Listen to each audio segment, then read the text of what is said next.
आणि उपस्थित सर्व शेतकरी बंधूंना सर्वांना श्रावणाच्या शुभेच्छा। आणि मी डायरेक्ट विषय येतो की सद्य परिस्थितीत आपले जे खरीपाचे महत्त्वाचे पीक आहेत, कापूस, सोयाबीन, मका आणि तुरीचं सुद्धा क्षेत्र बऱ्या प्रमाणात वाढायला लागलं आहे। त्याविषयी सद्य परिस्थितीमध्ये किंवा पुढच्या काळामध्ये आपल्याला काय काय कामं किंवा नियोजन किंवा तंत्रज्ञान वापरून जी काही परिस्थिती आहे, कमी पाऊस किंवा जास्त पाऊस, अशा परिस्थितीमध्ये आपल्याला उत्पादनामध्ये शाश्वतता आणण्याच्या दृष्टीनं जी काही महत्त्वाचे मुद्दे आहेत त्याविषयी मी बोलणार आहे। आपल्याला माहिती आहे की दिवसेंदिवस जी पीक रचना आहे, पीक पद्धत आहे, ती आपली बदलत आहे। पूर्वी सर्व पिकं असायचे, परंतु आता 1 नंबरला आपलं काय कापूस आणि 2 नंबरला सोयाबीन, आणि आता सोयाबीन यायला लागले परत। म्हणजे 60 ते 70%, 70-80% क्षेत्र ह्या 2 पिकाखालीच यायला लागले। पिकाची फेरपालट जास्त आपण करत नाहीत किंवा आंतरपिकही आपण जास्त प्रमाणात घेत नाहीत। आंतरपीक म्हणजे समजलं ना, कापसामध्ये तूर किंवा तुरीमध्ये मूग, उडीद, सोयाबीन, किंवा कापसामध्ये मूग, उडीद, ज्वारी, बाजरी, तीळ, नंतर आपण सूर्यफूल, मटकी, हुलगे, हे पिकं आपल्या पीक पद्धतीतून बाहेर गेलेले आहेत। त्याच्यामुळं आणि बदलता हवामान यामुळं जमिनीची सुपीकता आणि पीक पद्धतीत केलेला बदल आणि वातावरणातील बदल यामुळं आपल्याला जी काही शाश्वत उत्पादकता मिळायला पाहिजे ते मिळत नाही। आपला खर्च वाढत चालला आहे आणि उत्पादन कमी म्हणता येईल, काय हरकत नाही, उत्पादकता कमी होत चालली आहे। मग उत्पादन खर्च कमी करून उत्पादकता किंवा उत्पन्न कसं वाढवता येईल या दृष्टीनं आपल्याला जी काही हवामान अनुकूल जी काही संशोधनाच्या शिफारशी आहेत त्या शिफारशीचा वापर करून आपण त्या गोष्टी करणं आवश्यक आहे। सध्या परिस्थितीमध्ये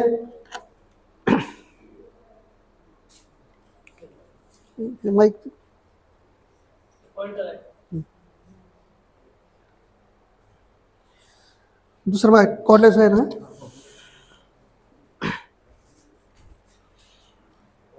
आता हे बघा की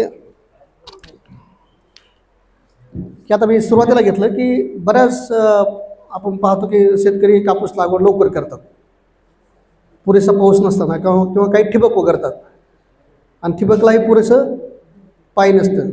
पण तापमान वाढी बघा त्याकडे गेलं, एक अशी लक्षणं सुरुवातीच्या अवस्थेमध्ये बघा यावर्षीसुद्धा बऱ्याच शेतकऱ्यांच्या शेतात होती। कापूस आहे सगळ्याकडे, ठिबक लागवड केला असेल तर बऱ्याच शेतकऱ्याकडे काय होतं की असे लक्षण दिसतात। मग काय होतं, जी आपण जर झाड उपटून बघितलं तर वाढत नाही, उपटून बघितलं त्याला मुळांची संख्या कमी असते, नुसतं सोटमूळ दिसतं। ते कशामुळे होतं की जमिनीचं तापमान हे आपलं कमी झालेलं नसतं, आपण गडबड करतो। 39 डिग्री सेल्सिअसपेक्षा जर तापमान कमी झाल्यानंतरच आपण लागवड केली पाहिजे, तर ती आपण केलेलं नसते। आणि ठिबक सिंचन जरी असला तरी आपण तेवढं पुरेसं पाणी देत नाही। आता यावेळेस 8, 9, 10 जूनला पाऊस झाला आपला, बरोबर आहे, नंतर परत खंड पडला, बरोबर आहे की नाही। मग जर पुरेसं पाणी नसेल तर आता यावर्षी मी सोयगाव, सिल्लोड भागामध्ये बऱ्याच शेतकऱ्यांच्या शेतावर असा आपल्याला कमतरता दिसून आली होती की मुळांची संख्या कमी, पानं खालचे लाल होणं, त्याच्यावर वाढ व्यवस्थित होत नाही।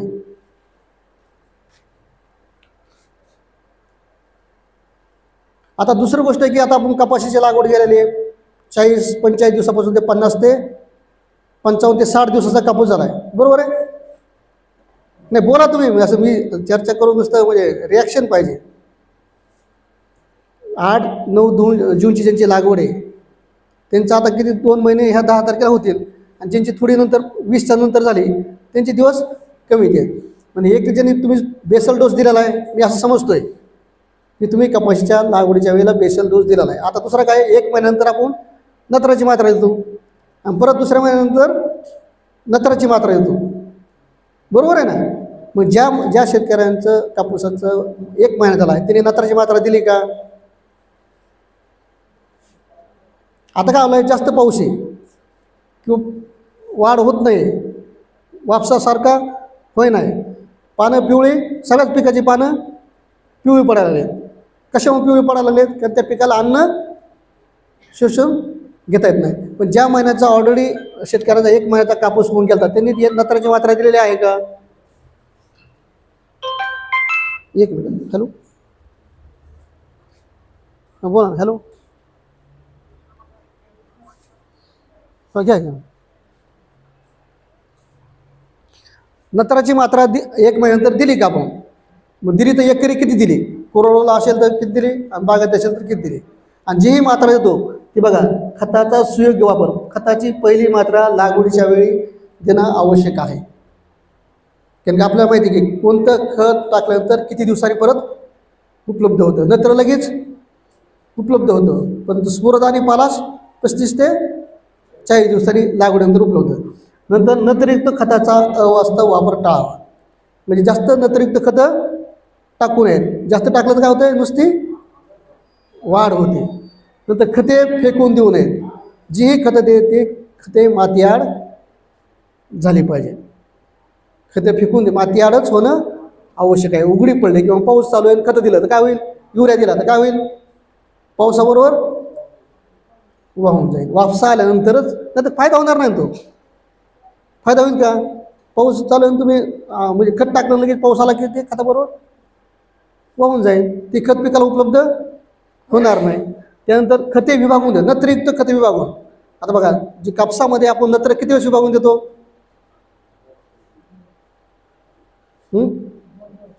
3 वेळेस देतो.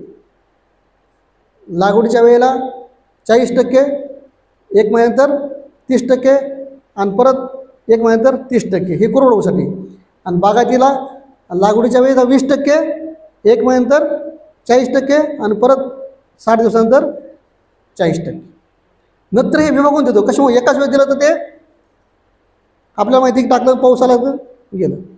गरजेनुसार, पिकाच्या गरजेनुसार नत्राची मात्रा किती असावी त्यानुसार आपण 3 वेळेस त्याचं विभागून देण्याची शिफारस केलेली आहे. नत्राच्या जास्तीच्या मात्रेमध्ये उत्पादनामध्ये घट संभवते. जास्त नत्र टाकलं तर नुसती वाढ होते. सोयाबीन बरेच लोक म्हणाले की यावेळेस वाढ जास्त व्हायला लागली, गुडघे इतकं लागले, कंबर इतकं लागायला लागले.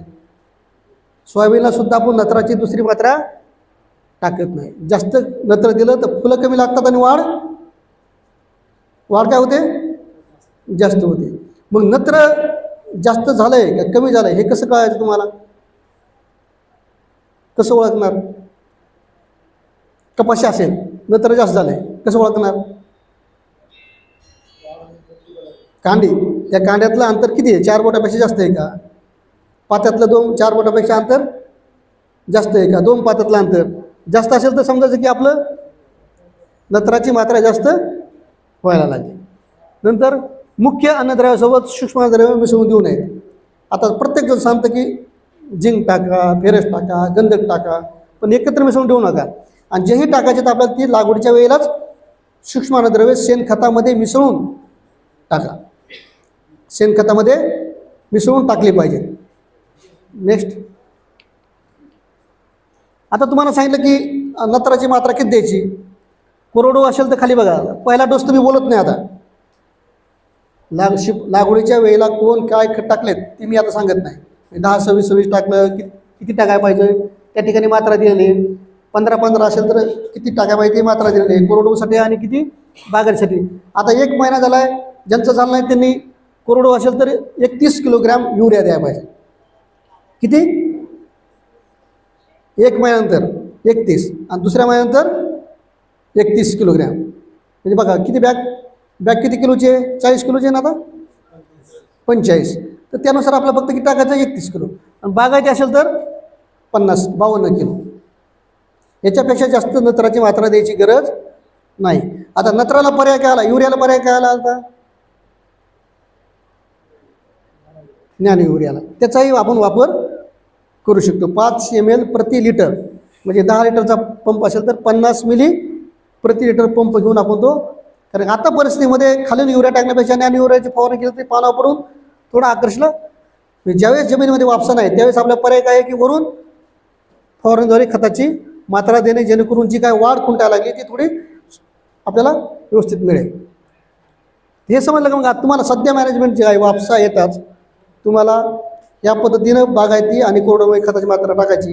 आणि जर वापसा येत नसेल, खाली टाकता येत नसेल, तर आपल्याला वरून ज्ञान युरियाचं आपण थोडं फवारणी केली आणि लगेच थोडं ऊन पडलं 1-2 तास तरी आपलं ते पानामध्ये आकर्षून घेतलं जाईल. आता पाळी मारू शकत नाहीत, बरोबर आहे का? कारण की पाणी चालूच आहे सारखं, ते वापसाच नाही. एक तर पाण्याचा निचरा करणं, जे जास्त पाणी आहे ते काढून टाकणं, आणि दुसरी गोष्ट तुम्हाला फवारणीद्वारे जी काही उपलब्ध खत आहे त्याचा वापर करणं. ह्या 2 गोष्टीशिवाय आपण पुढे काही करू शकत नाही. मग त्याच्यामध्ये कमी खर्चाचे जे आहेत युरिया तुम्ही फवारू शकता. नॅनो युरिया जर जास्त महाग असेल तर तुम्ही युरिया 1.5% किंवा 2% म्हणजे 200 ग्रॅम 10 लिटर पाण्यामध्ये घेऊन आपण त्याची फवारणी करू शकतो. किंवा DAP फवारू शकतो, 2% DAP, मग ते पाण्यात व्यवस्थित चांगला विरघळून. म्हणजे जे आपल्याकडे उपलब्ध आहे कमी खर्चामध्ये होत आहे त्याचंसुद्धा आपण फवारणी करू शकतो. आता मी सांगितलं की 1 महिन्यानंतर 2 महिन्यानंतर आपण जे खतं टाकतो ते फेकून देऊ नका. सरत्याच्या मागं आपण अशा पद्धतीने पेरून देऊ शकतो, जेणेकरून झाडाच्या मुळाशी ती खतं पडतील, बरोबर नाही? म्हणजे जे खतं टाकतो ते पिकाला लागू होते, ती माती आड होते. आता आपण असं गडबड करतो, टाकतो आणि मग खतं पिकाला उपलब्ध होत नाहीत. मग तेच खतं टाकलेले आपल्याला कपाशीची वेचणी करता सुद्धा ती खतं तसंच बुडाला दिसतात. ती माती आड होणं खूप मग त्याची कार्यक्षमता वाढवायची असेल, तुम्हाला माहिती मी सांगत नाही, 100 किलो युरिया टाकला तर पिकाला फक्त 40 किलोच उपलब्ध होतो, 60% वाया जातो. स्फुरद आणि पालास 100 किलो टाकलं तर फक्त 20%च उपलब्ध होते, ते बी झाडाच्या मुळापाशी पडलं तर व्यवस्थित. तर ते ज्या ठिकाणी टाकलं त्या ठिकाणीच ते चिटकून बसते, म्हणजे पिकाला उपलब्ध होत नाही. म्हणजे जे खत आहे ते खताची कार्यक्षमता वाढवायची असेल तर ते कोणतंही खत फेकून न देता व्यवस्थित ते कपाशीच्या मुळाशी जवळ पडेल आणि ती मातीआड होईल, हे प्रत्येक पिकामध्ये पाहणं पण गरजेचं आहे. आता ज्या लोकांकडे ठिबक आहे, आता मी सांगितलं की ज्यांच्याकडे ठिबक नाही त्यांच्या बाबतीत ते सांगितलं मी, बरोबर आहे? आता ज्या शेतकऱ्यांकडे ठिबक आहे पण ते ठिबकामार्फत खताचा वापर करतात का? मागच्या वेळेस बोललो होतो मला वाटतं, हे खतं आणि पाणी व्यवस्थापन ठिबकद्वारे किती लोक करतात? आपल्याकडे ठिबक आहे का कपाशीला? ते बऱ्याच शेतकऱ्याकडे ठिबक आहे. तर मला वाटतं की आता कपाशीला सुद्धा ठिबकद्वारे आपण पाणी आणि खत याचं व्यवस्थापन करणं गरजेचं आहे. आणि ज्या शेतकऱ्याकडे ठिबक आहे त्यांनी अशा पद्धतीने बघा, आपण युरिया ज्यांच्याकडे त्यावेळेस 2 महिन्यापर्यंत टाकतो, पण इथे किती दिवसापर्यंत आहे? किती स्प्लिट आहे? विभागून द्यायला बघा, म्हणजे लागवड केल्यानंतर परत 20 दिवसांनी, परत 40 दिवसांनी, परत 60 दिवसांनी, परत 80 दिवसांनी, परत 100 दिवसापर्यंत, म्हणजे विभागून आहे. ठिबकद्वारे आपण काय करतो, 20 दिवसाच्या अंतराने सगळे खतं विभागून देतो. एकाच वेळेस देण्यापेक्षा टप्प्याने देतो, जेणेकरून ते पिकाला त्या वेळेला व्यवस्थित उपलब्ध व्हावं. आणि ठिबक जर असेल, ठिबकद्वारे खताची जर आपण मात्रा दिली तर त्याची इफिशियन्सी जी 40% सांगितली तुम्हाला, ते 80-90% जाते, म्हणजे दुप्पट आपल्याला त्याची कार्यक्षमता मिळते आणि पिकाला ते चांगल्या पद्धतीनं मिळतात. अशा पद्धतीने ज्या शेतकऱ्यांकडे ठिबक आहे, आता मिरचीमध्ये असेल, तुमचा अद्रकाला असेल, आता मक्याला करायला, सगळ्याच पिकामध्ये आता ठिबक आहे. तुम्हाला वाटतं की भविष्यामध्ये आपण प्रत्येक पिकाला ठिबकद्वारे खताचं व्यवस्थापन करणं अत्यंत आवश्यक आहे. प्रत्येकाचा शेड्यूल वेगवेगळा आहे, म्हणजे कपाशीचा वेगळा आहे, मक्याचा वेगळा आहे, मिरचीचा वेगळा आहे, अद्रकाचा वेगळा आहे. तर त्यानुसार आपण खताचं नियोजन करणं आवश्यक आहे. आता त्याच्यानंतर सगळ्यात आता तणांचं नियंत्रण. आता आपल्यापैकी किती जणांनी कापूस लागवडीच्या अगोदर किंवा लागवड केल्यानंतर तणनाशकाचा वापर केला? करत नसलं केलं तर चांगली गोष्ट आहे, कारण की तणनाशकसुद्धा आपण जास्त वापर करू नये.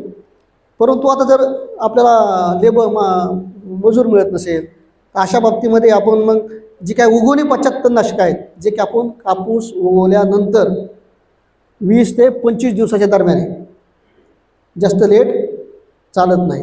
तर ही जी तणनाशक आहेत, पहिलं किझॉल पॉप इथाईल, त्याची 10 लिटरला किती मात्रा आहे?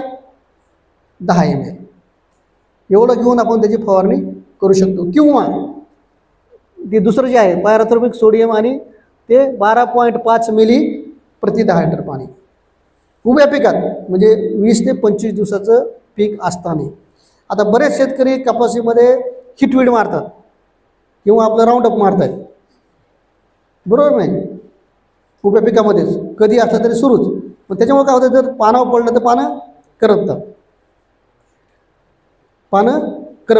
परंतु आता मजूर मिळत नाहीत म्हणून शेतकरी करतात. परंतु जी शिफारशी तणनाशक आहेत त्याच तणनाशकाचा वापर आपण योग्य पद्धती, योग्य मात्रा, योग्य वेळ, साधा पंप, त्याला नोजल ते फ्लॅट जेट नोजल, आणि तणनाशक मारलं असताना सुद्धा जमिनीमध्ये थोडी ओल असणं आवश्यक आहे. आणि तणनाशक मारल्यानंतर 2 ते 3 तास पाऊस येणार नाही याचीसुद्धा खात्री बघूनच आपण ते तणनाशकाची फवारणी केली पाहिजे. मग प्रत्येक पिकामध्ये, मग सोयाबीन असेल, मका असेल किंवा कापूस असेल. नाहीतर तणनाशक फवारलं मागून लगेच पाऊस आला तर ते आपल्याला मिळणार नाही. मात्रा व्यवस्थित घ्या, साधा पंप घ्या, पॉवर स्प्रे घेऊ नका. अशा पद्धतीनं मग आपण कापूस पिकामध्ये ज्या शेतकऱ्याचा कापूस 25 दिवसाच्या आत आहे, 25 दिवसाच्या आत आहे, अशा ठिकाणी आपण ही तणनाशकाचा वापर करू शकतो. आता दुसरी गोष्ट आहे की सांगितलं तुम्ही 35-40 दिवस झालेत, त्यानुसार आपल्याला मूलस्थानी जलसंधारणाच्या दृष्टीनं जे काही बैराम नांगराच्या साहाय्यानं चर काढणं असेल किंवा आपण वखरणी किंवा पाळीने चर काढले, तो जो काही जास्तीचा पाऊस आहे तो जास्तीचा पाऊस निघून जाईल. आणि कमी जर पाऊसमान असेल तर त्या ठिकाणी मूलस्थानी जलसंधारण होऊन ओलावा वाढण्यास मदत होईल. हे प्रत्येक पिकामध्ये आपण कपाशीमध्ये 1 वळीनंतर किंवा 2 वळीनंतर, सोयाबीनमध्ये 4 वळीनंतर, तुरीमध्ये 1 वळी किंवा 2 वळीनंतर आपण अशा प्रकारचं बैराम नांगराने किंवा पाळी मारून आपण त्या माती लावून मुळाशी आपण हे चर काढला तर त्याचा नक्कीच फायदा होतो. जे आपण म्हणतो की रुंद वरंबा असेल तर, आणि जास्त पाऊस असेल तर ते पीक टिकून राहतं आहे. परंतु जास्त पाऊस असेल आणि सरी वरंबा नसेल तर ते आपल्याला त्या पिकाची वाढ किंवा निचरा व्यवस्थित होत नाही आणि पिकाची वाढ व्यवस्थित मिळत नाही. त्याच्यामुळे आपल्याला जे काय BBF तंत्रज्ञान आहे, रुंद वरंबा सरी पेरणी यंत्र, किंवा जर ज्या शेतकऱ्याकडे BBF नसतील त्यांनी आपलं नंतर 1 महिन्यानंतर आपण चर जरी काढले, सरी जरी काढली तर ते BBFवर आल्यासारखं होतं. तर मला वाटतं की ह्या साध्या गोष्टी आहेत, हे आपण अशा पद्धतीनं हे करायला पाहिजे. त्यानंतर मी तुम्हाला बोललो की आता ढगाळ वातावरण आहे, पिकाची वाढ खुंटलेली आहे. अशा परिस्थितीमध्ये आपल्याला जर काही नियोजन करायचं असेल तर आपण 2% युरिया म्हटलं मी तुम्हाला. 2% म्हणजे किती? 200 ग्रॅम 10 लिटर पाण्यामध्ये. नंतर 60 ते 65 दिवसांनी DAP. आता मी सांगत नाही 19 तेही चालतंय. नंतर 12-61-0 चालतंय. DAPला पर्याय DAP किंवा 12-61-0. 12 काय आहे? नत्र आहे, आणि 61 हे स्फुरद आहे. पाते फुलांची संख्या वाढण्यासाठी स्फुरदाची गरज जास्त असते, म्हणून ज्यामध्ये स्फुरद जास्त आहे ते घटक आपण 60-65 दिवसाला घ्यायचे. सुरुवातीच्या अवस्थेमध्ये आपण नत्र, स्फुरद, पालास तिन्ही घटक असणारं 19-19-19 किंवा युरिया वाढ होण्यासाठी. नंतर जास्त ते घ्यायचं नाही. अशा पद्धतीने आपण पिकाच्या वाढीच्या गरजेनुसार जी काही फवारण्या आहेत त्या फवारण्या आपण घेऊ शकतो. आपण म्हणतो की कापूस लाल पडतोय, आता लाडते आता वापसा नाही, पिकाचे पानं पिवळे किंवा लाल होतात. कशामुळे अन्नच घेता येत नाही. आणि पात्यातलं आता पाते सुरू झालेत ना, काय नाही तरी पाते सुरू आहे. पात्यातलं अन्न कुठं जातं? पानातलं अन्न पात्याकडे, पात्यातलं बोंडाकडे. मग पानातलं नत्र काय होतं? कमी होतं. मॅग्नेशियम काय होतं? कमी होतं, आणि पानं लाल पडतात, म्हणून त्याला लाल्या म्हणतो. म्हणून आपण सांगितलं की मॅग्नेशियम सल्फेट 0.2% किंवा ग्रेड 2 जो आहे त्याच्यामध्ये सर्व मायक्रोन्यूट्रिएंट आहेत, त्याचं 50 ग्रॅम प्रति 10 लिटर पाण्यात घेऊन आपण त्याची फवारणी करू शकतो. म्हणजे जे काही विविध सूक्ष्म अन्नद्रव्यामुळं आणि मुख्य अन्नद्रव्यामुळं ज्या काही कमतरता दिसून येतात त्या कमतरता आपल्याला त्या पिकामध्ये सगळ्यात कोणत्याही पिकामध्ये दिसणार नाही. पोटॅशियम शोनाईट 55 ते 70 दिवसांनी पोटॅशियम आणि शोनायटे. बघा पोटॅशियम म्हणजे काय, पालाश. पालाशामुळे काय होतं की अशा परिस्थितीमध्ये ज्यावेळेस पिकाला अन्न घेता द्रव्य घेता येईल त्यावेळेस ती ट्रान्सफर म्हणजे अन्न घेण्याची पाणी घेण्याची प्रक्रिया ते काय करतं, फास्ट करतं. पिकामध्ये रोग प्रतिकारक क्षमता जास्त निर्माण करते. म्हणून पोटॅशियम शोनाईट आपण जेवतो 13-0-85 किंवा आपण काय म्हणतो की ज्यावेळेस ताण पडतात त्यावेळेस 13-0-85 फवारणी घ्या. कशामुळे पिकामध्ये प्रतिकार क्षमता वाढवण्यासाठी. त्याच्यामुळं आपण पोटॅशियम शोनाईट हे सुद्धा आता नवीन मॉलिक्यूल चांगला आहे, त्याचीसुद्धा आपण 50 ग्रॅम प्रति 10 लिटर पाण्यामध्ये घेऊ शकतो. आणि परत आलंच तुम्हाला मी सांगितलं की पोटॅशियम नायट्रेट ज्यावेळेस पिकाचा पाण्याचा ताण पडतो किंवा जास्त पाऊस झाला आहे अशा परिस्थितीमध्ये सुद्धा आपण पोटॅशियम नायट्रेट 2% 60 ते 90 दिवसांनी 200 ग्रॅम आपण ह्याची 2% म्हणजे बरोबर 200 ग्रॅम प्रति 10 लिटर पाण्यामध्ये फवारणी करू शकतो. म्हणजे पिकाच्या गरजेनुसार आपण ह्या कपाशीच्या वाढीच्या अवस्थेनुसार वेगवेगळ्या फवारण्या आपण घ्यायला हरकत नाही. नेक्स्ट, आता बरेच काही कंप्लेंट यायला लागल्यात की शेतकरी तणनाशकाचा वापर करतात. तुमचा 2,4-D असेल मक्यावर फवारलं किंवा दुसरे फवार ते कपाशीवर जातं आहे आणि अशा प्रकारची विकृती आपल्याला दिसून येते. म्हणजे दुसरंच फवारते दुसऱ्या शेतकऱ्याला त्याचे नुकसान होऊन जाते. कृपया 2,4-D हे आपण तणनाशक जास्त प्रमाणात वापरू नका. त्याच्यामुळे बऱ्याच शेतकऱ्यांचं नुकसान होते आणि हवेमार्फत 1-1 किलोमीटरवर त्याचे ड्रिफ्ट जर गेले छोटे छोटे कण तरी त्यामुळे सुद्धा नुकसान होऊ शकतं. त्याच्यामुळे अशी विकृती आपल्या खूप कमी शेतकऱ्याकडे आहे किंवा ते फवारणी करतात. तर असंच मंठ्यामध्येच मागच्या आठवड्यामध्ये आम्हाला एक फोन आला की सर आम्ही असं फवारलं अशा प्रकारच्या. तर त्यामुळे जर असंच झालं तर की ताबडतोब आपण जे काही त्याचं 2% युरिया किंवा बायोझाईम याची फवारणी जर केली तर ती आपल्याला लगेच रिकवर होण्यास मदत होते. आता दुसरी गोष्ट की कपाशीमध्ये बरेच लोक आता ते फळफांदी काढणं, तुमच्यापैकी काढलं कोणी? वाढफांद्या आणि फळफांद्या आहेत ना, तर वाढफांद्या काढल्या कोणी नाही. वाढफांद्या सुरुवातीला घेतात ना, 1 महिन्याच्या आताच आपण 1-1.5 महिन्याच्या.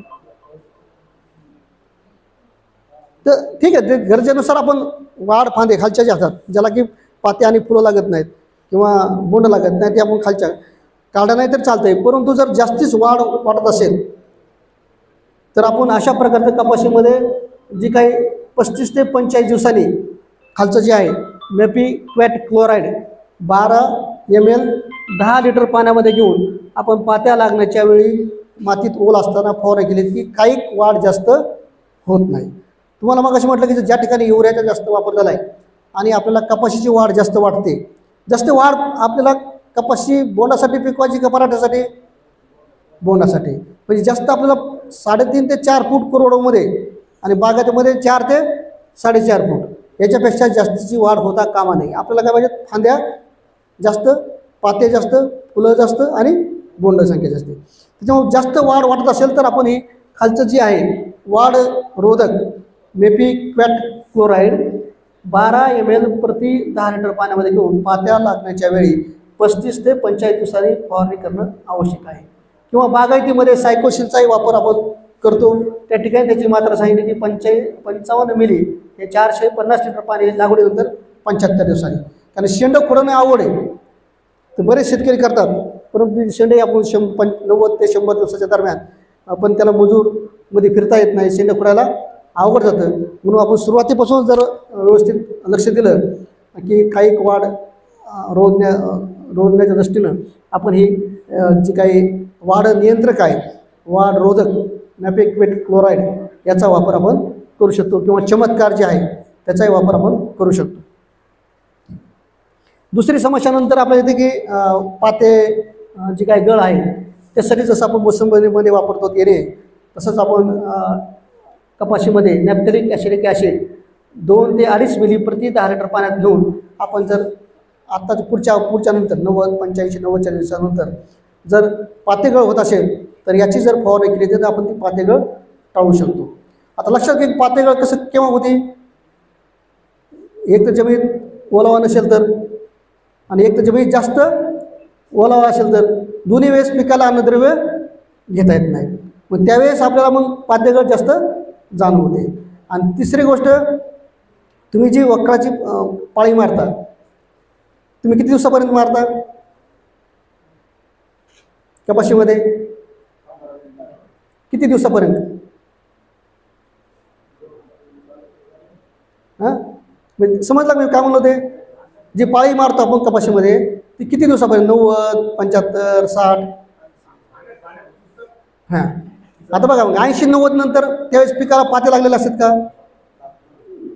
फुलं लागलेलं असतात ना. उबाट्याने मारलं की जारा कुठं आलेला असतो त्याचा? मध्ये. उबाट्याने मारलं की जारा तुटला की अन्नद्रव्य घ्यायचं बंद होतं, लगेच इकडे पातेगळ सुरू होते. पातेगळ कशामुळे होतं की एक तर जास्त झालं किंवा अन्नद्रव्य घेता नाही आले तर लगेच त्याची पातेगळ कमी होते. मग तुम्ही उबाट्याने मारलं, जारा तुटला की लगेच त्याची पातेगळ, त्याची हलकी पाळी द्या. तुम्हाला द्यायचीच तर हलकी द्या, उबाट्याने मारायची गरज नाही. आता बरेच आताही बऱ्याच ज्यांचा कापूस अगोदरचा लागवड होता त्या ठिकाणी अशा प्रकारचे झाडं बरेच मुलूल दिसतात, सुकलेले दिसतात. आपल्या भागामध्ये आहे सध्या काही आकस्मिक मर.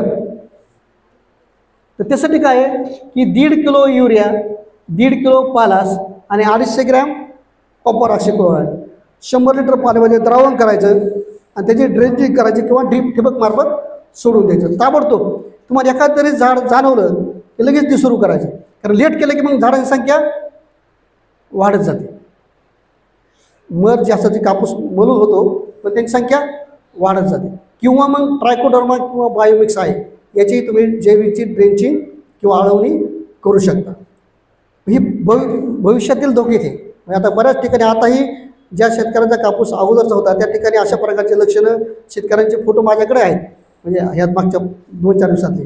बऱ्याच ठिकाणी अशा प्रकारची विकृती म्हणजे आकस्मिक मर कापूस पिकामध्ये दिसून येत आहे. त्या दृष्टीने मला वाटतं की आपण लगेच ओळखून एखादं जरी झाड दिसलं की लगेच त्या झाडाला तरी करा आणि लगेच बाकीच्याही करा, कारण बाकीची झाडं होणार नाहीत. आणि सध्या पाऊस सारखा वापसच नाही आणि पाऊस चालूच आहे, त्याच्यामुळे पिकाला अन्नद्रव्य घेता येत नाही. अशा परिस्थितीमध्ये आपण या पिकाची अशी व्यवस्थापन करणं आवश्यक आहे.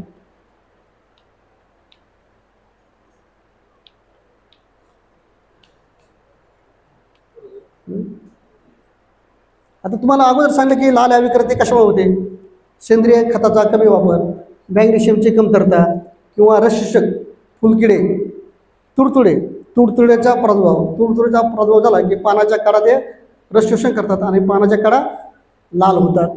त्यानंतर रासायनिक खताचं संतुलन, पाण्याचा निचरा व्यवस्थित करणं, नंतरयुक्त खते शिफारसीनुसार विभागून द्यावी आणि अन्न घटकाची फवारणी DAP असेल किंवा मॅग्नेशियम सल्फेटची फवारणी करावी. आणि आवश्यक परिस्थितीमध्ये जर पाण्याचा ताण असेल तर त्यावेळेस आपण सिंचनाची व्यवस्था करणं आवश्यक आहे. आता कोणत्या घटकामुळं काय उत्पादन? पॉलिथिन मल्चिंग बरेच शेतकरी कपाशीमध्ये करावं लागतात. म्हणजे कपाशीची लागवड मल्चिंगसुद्धा जसं मिरचीची करतो तसं कपाशीमध्ये करायला लागेल बरेच शेतकरी. मला वाटतं आपल्यापैकी कोणी केलं का?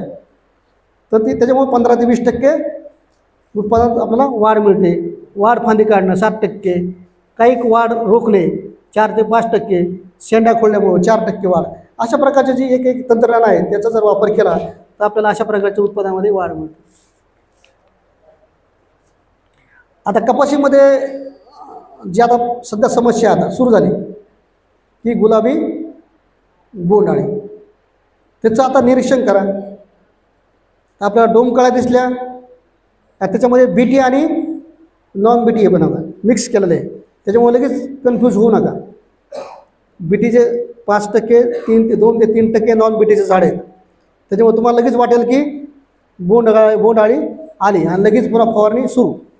आधी BT आणि नॉन BTचं बघा ते, कारण लगेच झाड थोडं ओळखू येते वेगळं. आणि डोमकळीचा गुलाबी बोंडअळीचा प्रादुर्भाव तुम्हाला डोमकळी ओळखता येते. त्याच्यामध्ये आता मी घेतलं नाही बरोबर, फुलं काय होतात उमलतच नाही आणि त्याच्यामध्ये मग काय असते आळे असते. ती सर्वेक्षण शेतामध्ये जाऊन सर्वेक्षण करा, निरीक्षण करा आणि त्यानुसार आपण आर्थिक नुकसानाची पातळी पाहून फवारणी करणं आवश्यक आहे किंवा कामगंध सापळे लावा. ह्या एकात्मिक बाबी आहेत. आता याच्यामध्ये जे काही महत्त्वाचे मी जास्त डिटेल घेतलं नाही त्याच्यामध्ये की जी काही मावा आहे, तुडतुडे आहे, फुलकिडे आहे, पांढरे माशी आहे, कोणतंही एक औषध चालते. प्रत्येकासाठी वेगळं औषध घ्यायची गरज नाही. आता नवीन जे आहे तेच दिलं आहे फक्त, कारण की तुम्हाला 4 औषधं सांगण्यापेक्षा एकच औषध मी या ठिकाणी घेतलं आहे. डायनोटोफेरॉन जी नवीन आहे 3 ग्रॅम प्रति 10 लिटर पाण्यात घेतलं ते मावाचा नियंत्रण होतं आहे, तुडतुड्याचं होतं आहे, फुलक्याचं होतं आहे आणि पांढऱ्या माशीचं होतं आहे. प्रत्येकाला वेगळं औषध घ्यायची गरज नाही, एकच औषध घ्या. किंवा किंवा बुरफेंजिन आणि ॲसिपेट आहे किंवा मावा तुडतुडी, म्हणजे कॉम्बिनेशन कोणतंही एक औषध घ्यायचं आपल्याला यापैकी. आणि एकत्र आलटून जे औषध घेतलं ते परत आलटून पालटून घ्यायचे, वारंवार तेच औषध घ्यायचं नाही. किंवा तुम्ही निमुळे आर सुरुवातीला निमुळे आर घेऊ शकता. किंवा जैविक जे आहेत की आळीसाठी भिवेरिया बॅसियाना 50 ग्रॅम प्रति 10 लिटर आहे. आणि जे काय मावा तुडतुडे फुलकिडे आहेत रसशक्यासाठी फर्टिशिलियम लेकाने 50 ग्रॅम प्रति 10 लिटर पाण्यामध्ये. अशा वातावरणामध्ये कोणत्याही पिकाला जर तुम्ही फवारलं ते आपोआप शेतामध्ये मल्टिप्लाय होतं आणि त्या आळीचं किंवा त्या किडीचं नियंत्रण होतं. त्याच्या भविष्यामध्ये आपलं उत्पादन खर्च जर कमी करायचा असेल तर आपण ह्या जैविक जी औषधं आहेत भिवेरिया असेल, फर्टिशिलियम असेल, मॅट्रायझम असेल, सूत्रकमीसाठी पॅशरमायसिस असेल, सुडोमोनास असेल, की यासारख्या जी काही जैविक बुरशीनाशक कीडनाशक आहेत याचा वापर केला तर आपल्याला उत्पादन खर्च कमी करण्यामध्ये मदत होईल. ट्रायकोडर्मा जसं आपण आता वापरायला लागलो तसं याही औषधाचा आपण वापर केला पाहिजे. आता त्यानंतर दुसरं पीक आहे तुरीचं किती लोकांकडे, गोदावरी किती लोकांनी घेतला?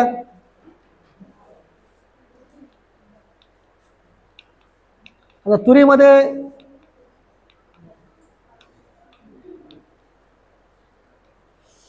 पहिली गोष्ट आहे की विरळणी. एकाच ठिकाणी किती झाड असतात? 4-5 असतात. 1 करोड असेल तर 2 बागात असेल तर 1 झाड. एवढं जरी केलं तर तुमचं उत्पादन खूप फरक पडतो. आता तुरीकडे आपण नगदी पीक म्हणून बघायला लागलो मागच्या 2-3 वर्षामध्ये. भाव सगळ्यात जास्त कशाचे तर तुरीचे. खर्च कशाला कमी आहे? तुरीला. मला वाटतं की थोडं त्या पिकाकडे थोडं आता डायव्हर्ट करा, लक्ष द्या जास्ती. पहिलं आपण तुरीकडे बघतसुद्धा आम्ही भाषणं ऐकायचं तर कुणी ऐकत नव्हतं. तुरीचं सगळ्यात ते सर्वात शेवटी असायचं. तर मला वाटतं की तूर हे एक आपल्याला कमी खर्चामध्ये चांगलं उत्पादन देणारं पीक आहे. त्याचंही आपण थोडा त्याला उत्पादन खर्च खूप कमी आहे. मागच्या वेळेस मी बोललो आहे की तुम्हाला एकरी 15-16 क्विंटल मिळू शकते. त्यासाठी फक्त बाबी ज्या आहेत त्या विरळणी करा. एका ठिकाणी जास्त 4-5 झाडं ठेवू नका. दुसरं, आता प्रश्न वाढले बरं, शेंडा खोडायचं यंत्र फेसबुकवर व्हॉट्सअपवर सगळं चालू आहे, बरोबर आहे. शेंडा केव्हा खोडायचा किंवा खोडायची गरज आहे का? मला सांगा, जर वाढ जास्त नसेल, जमीन हलकी असेल तर शेंडा खोडायची गरज आहे का? मग आपल्या शेताची परिस्थिती पाहून आपण करायला पाहिजे. ना फेसबुकमध्ये व्हॉट्सअपवर चालूच आहे. ते यंत्र घ्या, शेंडा खोड बसा. जी काय एवढं सध्या बाजारामध्ये किंवा मार्केटमध्ये प्रचार प्रसिद्धी आहे की आपण त्याला बळी पडतो. आपण खर्च वाढवतो. गरजेनुसार आपली जमीन कशी आहे, आपलं पीक कसं आहे यानुसार आपण आपला निर्णय घ्यायचा की शेंडा खोडायची आहे किंवा नाही. आणि जर वाढ जास्त असेल, जमीन आहे बारी, पाण्याची व्यवस्था असेल तर आपण सांगितलं की 45 दिवसानंतर बघा उत्पादन जास्त कुठे दिसतंय.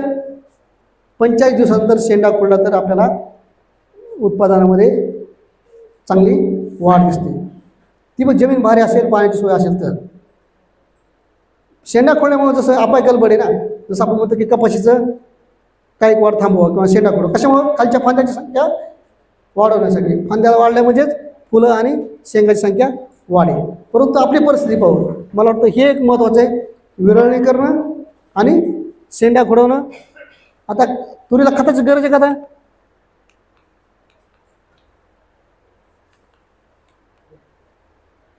तुरीला खत फक्त आपण लागवडीच्या वेळेलाच टाकतो, पुन्हा कोणतंही खत टाकण्याची गरज नाही.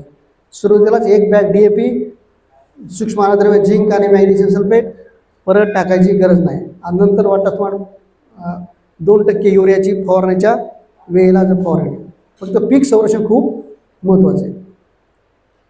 तुरीला खतसुद्धा जास्त लागत नाही, कारण तुरीला खत जास्त टाकलं काय होतं? नुसती वाढते, फांद्या कमी लागतात, शेंगा कमी लागतात. म्हणजे कमी खर्चाचं आहे. सोयाबीनला सुद्धा नत्र जास्त लागत नाही.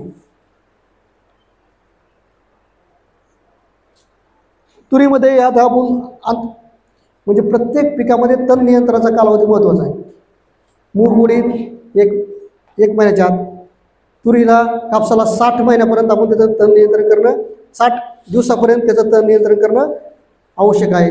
सोयाबीनमध्ये सुद्धा 30 दिवसाच्या आत त्याचं तण नियंत्रण करणं आवड आहे. उशिरा जर केलं तर त्याचा पिकाच्या उत्पादनावर परिणाम होतो. म्हणजे तुरीमध्ये सुद्धा आपण कोळपणी वगैरे नंतर सर काढणं मी तुम्हाला जे सांगितलं, कारण की तुरीला अजून बरेच दिवस जायचे आहेत, त्याच्यामध्ये ओलावा टिकून ठेवणं खूप महत्त्वाचं आहे. त्याच्यामुळे तुम्ही वखराच्या पायाचं सर तो बळीराम वगैरे सर काढा, माती लावली, ती बेडवर घेतलं थोडं, तर तुम्हाला त्याच्यापासून नक्कीच फायदा, ओलावा टिकवण्यामध्ये फायदा होतो. आणि तणनाशकही तुम्ही आता तुरीमध्ये म्हणजे 25 दिवसाच्या आत आपण तुरीमध्ये सुद्धा जी काही परसूट आहे त्याचा तणनाशकाचा किंवा इमेजेस थॅपर जे आपण सोयाबीनमध्ये वापरतो त्या तणनाशकाचा वापर करू शकतो. नेक्स्ट, याच्यामध्ये शेंडा खुडवणं किंवा मग आपण शेंडा खुडला नसेल तर आपण सायक्लोसेनची फवारणी 90 दिवसांनी आपण सांगितले की वाढ नियंत्रण, जसं कपाशीमध्ये सांगितलं तसंच तुरीमध्ये याचंही करू शकतो. आणि फुलगळ होऊ नये म्हणून या ठिकाणी सांगितलं की 3 ते 4 मिली येणे 10 लिटर पाण्यामधून आपण फुलगळ जास्त होऊ नये म्हणून, कारण ढगाळ वातावरण आलं तर तुरीमध्ये काय होतं, फुलगळ जास्त होते ढगाळ वातावरण, मग त्या परिस्थितीमध्ये आपण येण्याची फवारणी करू शकतो. नेक्स्ट, पाणी किती लागतात पाणी तुरीला गरज असेल तर 1 किंवा 2. मग त्या ठिकाणी दिलं आहे तुमच्या कोणतं आहे, पुढे घ्या, कळी अवस्था मागे कळी अवस्था, फुलराची अवस्था आणि शेंगात दाणे भरायची अवस्था. 1 किंवा 2 पाण्यामध्ये तुरीमध्ये तुम्हाला जास्त चांगलं उत्पादन, जास्त पाणी द्यायची गरज नाही. म्हणजे तुम्ही आता इथून पुढं भविष्यामध्ये कोणत्या पिकामध्ये उत्पादन खर्च कमी आहे आणि उत्पन्न जास्त आहे, मग अशा पिकाकडे आपण जास्त गरजेचं आहे.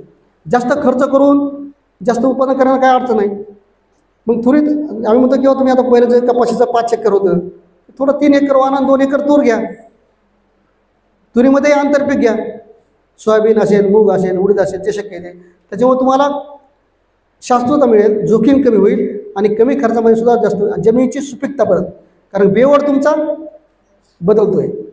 बेवड आपण आता सध्या बदलायला कोणी तयार नाही, बेवड बदलणं आवश्यक आहे. कडधान्य पिकाचा हा पीक पद्धतीमध्ये समावेश असणं आवश्यकच आहे. तर त्या दृष्टीने आपण तुरीमध्ये हे पाण्याच्या हे आहेत. नेक्स्ट, आता फवारणी, तुरीला किती फवारणी घेतो,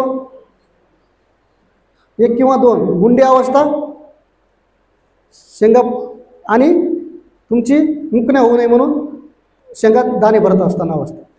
पहिली तुम्ही निमुळे आर घ्या किंवा किनॉल फॉस घ्या, नेक्स्ट घ्या. पुढे ही पाणी गुंडाळणारी आहे, ह्याला काही जास्त गरज नाही. नेक्स्ट, पुढे हे एकात्मिक आहे. नेक्स्ट, कोणतंही औषध सुरुवातीला तुम्ही किंवा पॉस घ्या किंवा लॅमडा सायलोथ्रिन घ्या किंवा प्रोक्लेम घ्या पहिल्या फवारणीला, इमामॅक्टिन, बेन्झोएट, आणि शेंगात दाणे भरत असताना क्लोरांट्रिपोल किंवा कोरायचे आणि सोबत एखादं बुरशीनाशक. बस 2 फवारण्या. कळी अवस्थेमध्ये तुम्ही साधी निमुळे आरचे घ्या किंवा निमारचे घ्या, किंवा तुम्हाला मी मगाशी सांगितलं की जैविक बिव्हेरिया बॅशियाना याची सुद्धा फवारणी घेतली चालते. तुरीमध्ये खत कमी आहे, फवारण्यासुद्धा 1 किंवा 2. तुम्हाला फक्त शेंग माशीचं आणि मुकण्याचं नियंत्रण करायचं आहे. तुरीमध्ये या 2 कोणत्याही तुम्ही इमामॅक्टिन, बेन्झोएट आणि दुसरं कोरायचे, पहिली फवारणी त्याची आणि दुसरी त्याची. नेक्स्ट, आता रोग. आता तुरी बरेच शेतकरी तूर कशामुळे घेतात, मर होती म्हणून किंवा उबळती म्हणून, बरोबर आहे ना. तर आपल्या विद्यापीठाचे जे काही बदनापूर संशोधन केंद्र आहे त्या ठिकाणी ज्या काही जाती विकास केल्या 716 असेल, 711 असेल, आपलं गोदावरी असेल, त्या सर्व मर प्रतिबंधक आहेत. मर त्यामध्ये जास्त आढळून येत नाही. पण आपली जी पहिली आहेत, माजलगाव असेल किंवा आपले खडका असेल किंवा लोकल आहे, त्याच्यामध्ये आपल्याला जास्त प्रमाणात त्याच्यामुळं आढळून येते. ती होऊ नये म्हणून एक त्या जातीचा वापर करावा किंवा आपण लागवडीच्या वेळेला बीज प्रक्रिया करावी कशाची, ट्रायकोडर्माची, किंवा ती जर केली नसेल तर तुम्ही आता ह्या परिस्थितीमध्ये पाऊस जास्त झाला की लगेच मर सुरू होते. मग त्या पद्धतीमध्ये आपण असं आळवणी केली ट्रायकोडर्माची, ड्रेंचिंग जर केली तर किंवा बायोमिक्सची, तर ती होणारी मर आपण किंवा जी काही मर होते तर ती मर आपण टाळू शकतो. लेट करू नका, जास्त झाल्यावर करू नका. अगोदरच पाऊस जास्त आहे त्याच्यामुळं तुरीमध्ये मर होण्याचे चान्सेस जास्त आहेत. अद्रकामध्ये सड होण्याचे चान्सेस जास्त आहेत. त्याच्यामुळं आपल्याला लगेच आपण जर ही साधं ट्रायकोडर्माची ठिबक मार्फत किंवा पंपामार्फत याची जर बुरशीनाशकाची किंवा बायोमिक्सची याची जर आळवणी केली तर होणारा त्याचा आपण प्रभाव टाळू शकतो. नेक्स्ट आता फायटोप्थेरा आणि मर. नेक्स्ट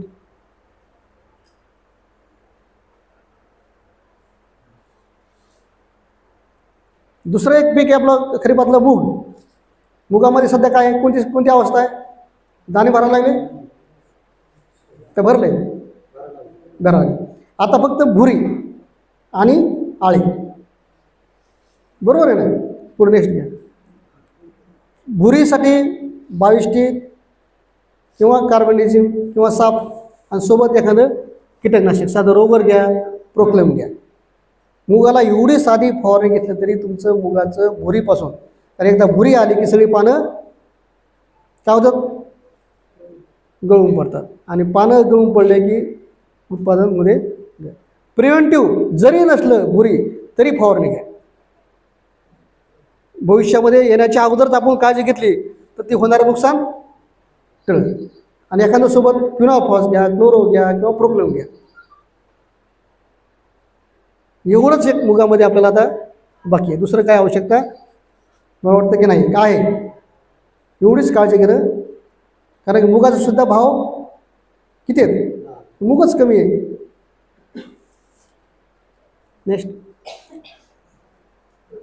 आता सोयाबीनमध्ये आपलं सोयाबीनचं क्षेत्र जास्त आहे. नत्राची कमतरता बघा, लक्षणं बघा. परंतु लगेच फवारणी करायची, लगेच काय करायची गरज नाही. वापसा आला, कोळपं मारलं, क्लिअर होऊन जाते. पण आता ती परिस्थिती सध्या नाही बघा. नत्राची कमतरता. नेक्स्ट पुढे गंधक. इथं कसं आहे, नवीन पाने पिवळे आहेत, लक्षणं प्रथम नवीन पानावर दिसून येतात.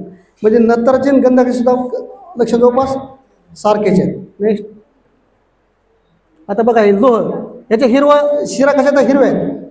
मग याला तुम्ही एक बघा, पानं पिवळे आहेत पण शिरा कशाचा हिरव्या आहेत. त्याच्यामध्ये सर्व पान पिवळं आहे. लक्षणं पाहून कोणती नेमकी लक्षणं आहेत, त्यानुसार कोणत्या अन्नद्रव्याचे आहेत, यानुसार जर फवारणी घेतली तर आपल्याला रिझल्ट येतो. नेक्स्ट हे जास्त वरचं पानं थोडं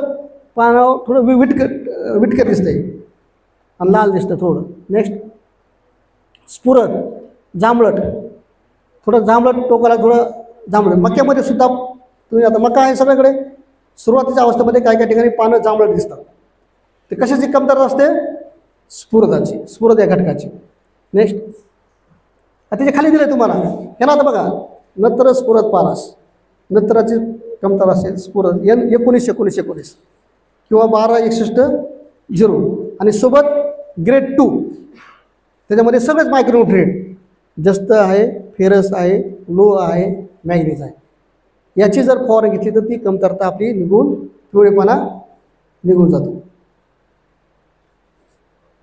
वापसा असेल, कोळपं मारलं तरी निघून जातो. कशामुळे होतो येतो? एक तर कमी पाऊस असला तर पिकाला अन्नद्रव्य घेता येत म्हणून ती सिम्पटम दाखवतं. जास्त पाऊस असेल तरी पिकाला अन्नद्रव्य शोषून घेता येत म्हणून ते लक्षणं दाखवत आहे. मग जर जास्त पाऊस असेल तर आपल्याला फवारणी घ्यावं लागेल वरून. पाऊस कमी असेल तर कोळपे मारा किंवा मग फवारणी घ्या. हे दोन पर्याय. जास्त एकूण तिकून जास्त खर्च करण्याची आवश्यकता नाही. जे लक्षणं आहे लक्षणं बघून आपण, आणि बोरांची म्हणजे ग्रेड 2 मध्ये सगळंच घटक आहेत. बोरॉनसुद्धा आहे. मायक्रोला RCF कंपनीचं, नंतर दीपक कंपनीचं, हे जर घेतले चांगले तर आपण एकाच ग्रेड 2 मध्ये सर्व घटक आहे तो 50 ग्रॅम घ्यायचं आणि एखादे 12-61-0 100 ग्रॅम हे दोन्ही घेऊन फवारणी केली तर आपली ती कमतरता सोयाबीनचे निघून जाते. नेक्स्ट त्यात याच ठिकाणी सांगितलं आहे तेच आहे. नेक्स्ट आता पहिली फवारणी सोयाबीनची सांगितली का आपण 1919 आणि ग्रेड 2 50 ml. आणि दुसरी फवारणी म्हणजे फुलं लागताना कोणती घ्यायची 12:0 किंवा 0:52:34. शेंगा दाणे भरताना आपल्याला 0:52:34 घ्यायची, अगोदर घ्यायचे नाही लवकर. नेक्स्ट तणनाशकाच्या बाबतीमध्ये तुम्हाला बोललो, कापसामध्ये जे सांगितलं तेच सोयाबीनमध्ये मूलस्थानी जलसंधारण. नेक्स्ट आता इथंही जर काही वाढ झाली असेल जास्त वाढ तर सायकोसिल 10 मिली प्रति 10 लिटर पाण्यामधून आपण फुले लागण्याच्या अवस्थेत किंवा तत्पूर्व नंतर करून जास्त फायदा होत नाही. जीही करायचं आता सोयाबीन तुमचं 40, 45, 50 दिवस असेल ना, जास्त वाढ वाढत असेल त्यावेळेस फवारणी लगेच घ्या, तुमची वाढ कमी होईल आणि फांद्या आणि फुलं जास्त लागतील. नाही नुसती वाढ होईल, शेंगा फुलं कमी लागतील. आता आहे बघा नुसते वाढ झाली पण फुलं कमी आहेत, फुलांची संख्या कमी आहे, जी पाहिजे ती नाही, त्या परिस्थिती नाही सगळीकडेच. तर हे यात दर्शने आपल्याला मग 12:61:0 मायक्रोन्यूट्रिएंटची फवारणी किंवा जर गरज असेल तर सायकोसिसची फवारणी. नेक्स्ट पीक संरक्षण या ठिकाणी बघा, खोडमाशी, चक्रीभंगा, उंटाळी पेरणीनंतर 25 ते 30 दिवसांनी कोणतंही एक औषध घ्या. थायोमिथॉक्झाम किंवा लॅमडासायलोथ्रिन आली का 3 मिली प्रति 10 लिटर पाणी किंवा कोरॅजिन किंवा प्रोफेनोफॉस हे कोणतंही एक घ्यायचं आहे आपल्याला पहिली फवारणी. दुसरी काय आहे 45 ते 60 दिवसांनी फ्ल्यूबेंडामाइड किंवा इमॅमेक्टिन बेन्झॉइड किंवा फ्ल्यूबेंडामाइड किंवा कोरांट्रिमोल आलटून पालटून. वरी अगोदर कोरॅजिन घेतलं तर परत कोरॅजिन घ्यायचं नाही. 2 फवारण्या जरी केल्या तरी मला वाटतं की तुमचं जे काही पाने खाणारी अळी आहे, शेंगा पोखणारी आहे किंवा उंटाळी आहे याचं आपण नियंत्रण सोयाबीनमध्ये चांगल्या प्रकारे करू शकतो. नेक्स्ट आता करपा आपण पाहतो की बऱ्याच वेळेस आपल्याला पानावर सोयाबीनच्या करपा येतो, त्यासाठी ट्यूबेकोनाझॉल 45 ते 60 दिवसांनी स्वाधीन नावाने जे बुरशीनाशक बाजारावर मिळतं त्याची फवारणी 20 ग्रॅम किंवा हेडलाईन ती पायरोक्लोस्ट्रोबिन 20 ग्रॅम किंवा ट्यूबेकोनाझॉल फॉलिक्लोर कोणतंही एक घ्यायचं आपल्याला किंवा मँकोजो प्लस कार्बनिझम साफ बुरशीनाशक बऱ्याच लोकांना माहिती. कोणतंही एक बुरशीनाशक आपल्याला त्या कीटकनाशकासोबत घ्यायचं जेणेकरून पुढचा भविष्यामध्ये करपा येतो जो तो करपाचं आपल्याला नियंत्रण करता येईल. किंवा दाणे हे तुमचे कलर फरक पडतो आणि पुढच्या वर्षी त्याची उगवण क्षमता आपल्याला कमी येते, त्यामुळे ते दाण्याचासुद्धा रंग खराब होऊ नये, परत खराब होऊ नये म्हणून आपण अशा प्रकारचं जे काही बुरशीनाशक आहेत याचा फवारणी करणं आवश्यक आहे. नेक्स्ट आता पाण्याच्या बाबतीत काय आता जास्त काही म्हणजे हे नाही. नेक्स्ट फक्त पीक फुलावर असताना आणि शेंगात दाणे भरत असताना ताण पडू द्यायचा नाही. त्या दोन्हीला ताण पडला की उत्पादन कमी येतं. किंवा जास्त पाऊस जरी असेल तरी त्यावेळेला कारण की पाऊस आहे ओलावा आहे पण अन्नद्रव्य घेता येत नाही, मग त्यावेळेस आपल्याला म्हणून सांगितलं की वरून फवारा आपल्याला घेणं आवश्यक आहे. नेक्स्ट आता मक्यामधलं जे आपलं मका आहे मक्यामध्ये ह्या सगळ्या पिकाच्या अन्नद्रव्याच्या कमतरता आहेत. नेक्स्ट नत्राची कमतरता आहे. नेक्स्ट हे का तुम्हाला मी सांगितलं की सुरुवातीला जे डाव्या साईडचं स्फुरदाची कमतरता आहे, जांभळट परा दिसतो ना तो पानाचा कोपऱ्यातला. नेक्स्ट मक्यामध्ये आता अमेरिकन लष्करी आहे, आता जरा 55 दिवसात झाले असल्यामुळे थोडं कमी असेल प्रादुर्भाव, पण सुरुवातीला अवस्थेमध्ये जास्त होता. आता लगेच डिरिगेटचाच शेतकरी वापर करतात, पण स्टेप बाय स्टेप जायला पाहिजे. निमुळे गार्ग आहे, जैविक आहे, व्हिव्हरिया, नंतर तुमचं प्रोक्लेम आहे, पण आपण लगेच डेलिगेट मारलं की दुसरा पर्यायच पुढं नंतर राहत नाही. तर त्याच्यामुळे स्टेप बाय स्टेप बघा, खोड माशीचं नियंत्रण, खोड किड्याचं नियंत्रण, अन्नद्रव्याच्या कमतरतेचं तुम्हाला मला सांगितलं. आणि पुढं नेक्स्ट घ्या, पुढं पालाशची कमतरता ही गंधक, जस्त, लोह, मॅग्नेशियम. मॅग्नेशियममध्ये बघा कापसामध्ये सुद्धा पानं काय होतात मॅग्नेशियममध्ये, कापसामध्ये नत्र आणि मॅग्नेशियम, कापसामध्ये काय होतंय लाल्या येतोय, बरोबर आहे.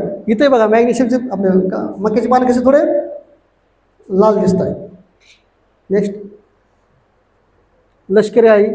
नेक्स्ट याचं व्यवस्थापन सांगितलेलं आहे. आंतरपीक कुणी घेत नाही. कपाशी मक्यामध्ये आंतरपीक कुठं आहे का आपल्या? कुणी सगळे मक्यावर मका. औरंगाबाद जिल्ह्यामध्ये आता 2,30,000 वस्तू मक्याचं क्षेत्र झालं आहे आणि आपल्या जिल्ह्यामध्ये 60 ते 70 हजार हेक्टर झाले. आपल्या 2 जिल्ह्यातच जवळपास औरंगाबाद आणि जालना जिल्ह्यामध्येच महाराष्ट्राचं जवळपास अर्धा म्हणजे 40-50% आपलं क्षेत्र आहे 2 जिल्ह्याचं. मका हब आहे आपलं चांगलं. मकाची उत्पादकता आपण शेतकरी चांगलं करतात, चांगलं मॅनेजमेंट करतात. परंतु एकच एक पीक घेतल्यामुळे त्याची उत्पादकता कमी होत चाललेली आहे. पिकाची फेरपालट पाहिजे, शेणखताचा वापर पाहिजे, आंतरपीक पद्धती त्याच्यामध्ये घेतल्या पाहिजेत. तर मला वाटतं की त्याचं नियोजन जर लष्करी अळीचं नियंत्रण केलं, अमेरिकन लष्करी अळीचं, तर मक्यामध्ये उत्पादन आपल्याला चांगलं येतं. नेक्स्ट या ठिकाणी सांगितलं आहे बघा, जैविक सुरुवातीच्या अवस्थेमध्ये निमोनिया रिलाय आहे, मॅटरिझम आहे किंवा आजार रेटिंग आहे किंवा निमुळे अर्थ आहे, कोणतंही एक घ्या सुरुवातीला.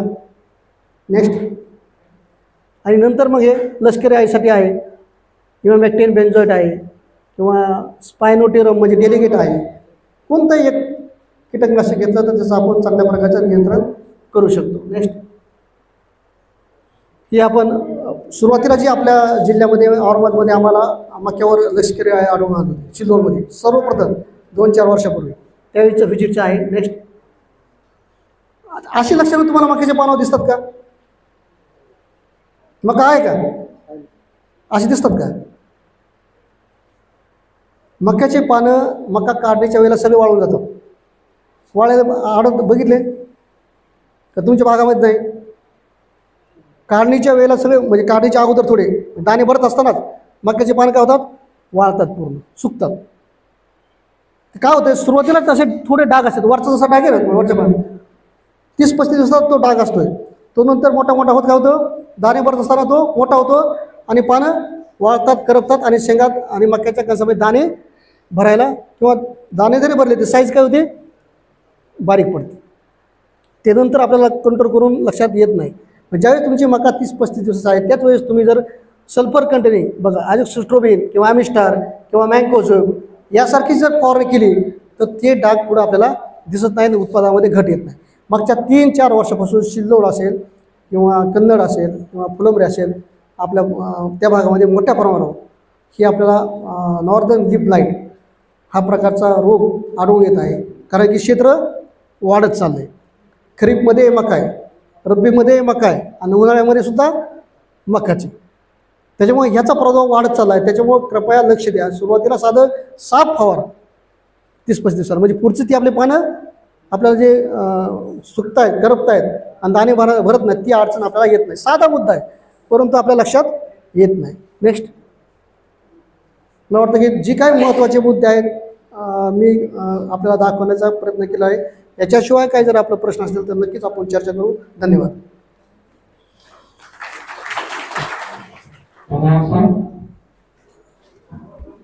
प्रश्न असतील तर आपण विचारू शकता.